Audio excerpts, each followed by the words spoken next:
Can you hear me? Okay. All right. Anybody got a question? Yes, sir. Just talk about playing, another big game Right. on the schedule at South Carolina. Tough place to Right. Very, very tough place to play. We've had some success winning games. We haven't had a lot of success, scoring points. Of course, the last two times we were there, we got beat down pretty bad, and so for whatever reason, we just have not had our best offensive performances there, and certainly South Carolina's gotten the best of us the last two times there. So we've just got to execute the plan. We got to focus on the things we can control and manage the things we can't. What's the first thing you'd like to do Saturday when you take the field? I mean, do you want to try to take the crowd out of it? Try to Yeah. score quickly? What are you looking for? Well, it's not much of a secret. If we win the coin toss, we'll defer. I want the ball to start the second half, and I like letting our defense play first. But the only way to take the crowd out is to just score points and get big stops and do it on a consistent enough basis. But that fan base they're pretty exceptional, and it's going to take a lot more than a touchdown or two to keep them from getting excited. So I doubt very much we can just quiet them down at all. They're just going to get more and more rowdy, would be my bet. What was the mood of your team 2 years ago in Columbia after that bad day? It was a bad day. It was, there wasn't much you could say other than we just got whipped. Offense, defense, special teams, coaching. And I think sometimes when you have a game like that, there's no possible way anybody can point a finger at another group and say, well, I did my part and they didn't do their part. And we don't do that at Georgia anyway, but there was just no way anybody could think that way. So we all knew we were in this thing together. We all took responsibility for the things we didn't do well. And we knew the only chance we had was to stick together and keep fighting. And, to their credit and to our credit, we did that. What do you use from that game to prepare for this one? Just know that it's going to be a mighty battle. It's going to be a very hostile environment, and we're going to have to manage the noise, and we're going to have to try to, communicate without saying a whole lot out loud. It's going to be a lot of nonverbal communication, and everybody's got to be locked in and focused, or it's going to be a long day.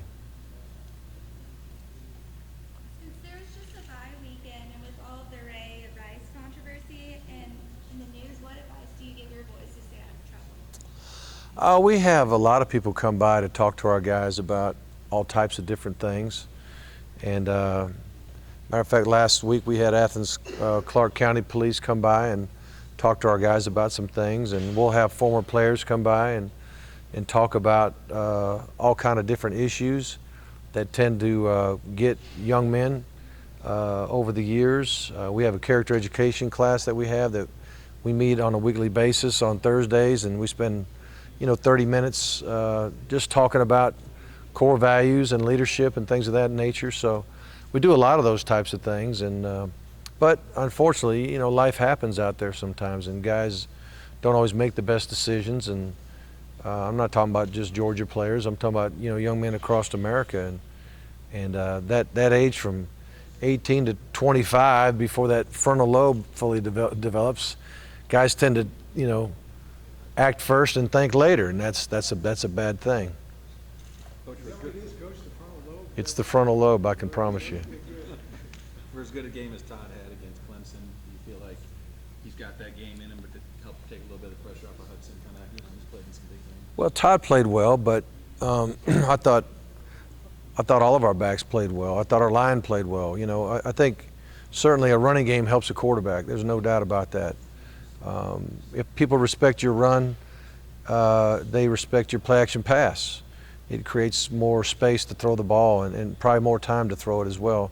When you got D linemen trying to stop the run and then transition to a pass rush, it's different than just pinning your ears back knowing that the ball's going to get thrown. So there's a lot of advantages to having a good running game.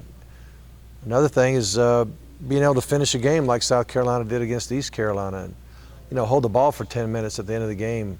The way we were able to finish our game against Clemson, by pounding the ball and not having to put it up in the air. So You know, part of the reason why we didn't have a lot of passing stats is we didn't have to throw it much in the second half. So I know we know how to throw the ball, and Hudson's a good player. You're down, looks like you're down 2, possibly 3 wide receivers in this game. There's been a lot of concern that Georgia can't stretch the field. Right. Do you feel comfortable with the personnel that you have? Well, we got some guys that can still run out there and can create some issues there, but obviously it's not as many as we've had in the past, and it's not there's just not a lot of depth going into this game at that position. So hopefully everybody stays healthy throughout the game, and we do a good job of substituting the guys we have, and hopefully it'll be enough. If you're calling a long pass, who do you think you would peg to be out there for it? Well, I've seen Michael Bennett catch deep balls. I've seen Chris Conley. We've seen Reggie Davis. You know, we've got guys that can get downfield. Yes, ma'am. Speaking on health and injuries, Michael Adams is working with the Knights Commission and NCAA to help with concussion study for UGA football and women's soccer. Are you guys being done, or your take on it? Well, I think I think we're on the cutting edge of those types of things. You know, Ron Corson, who's our director of sports medicine, is very well known and renowned, I think, in those types of issues. And a lot of people ask him what he thinks about how players should, how we should diagnose things, how we should on the front end get a baseline of what's normal for balance and cognitive abilities, and what's the best way to return a player to play after a concussion, or make a decision not to play anymore. I mean, so I think we all care very much about that subject, and I'm glad there's more studies on it. Thank you.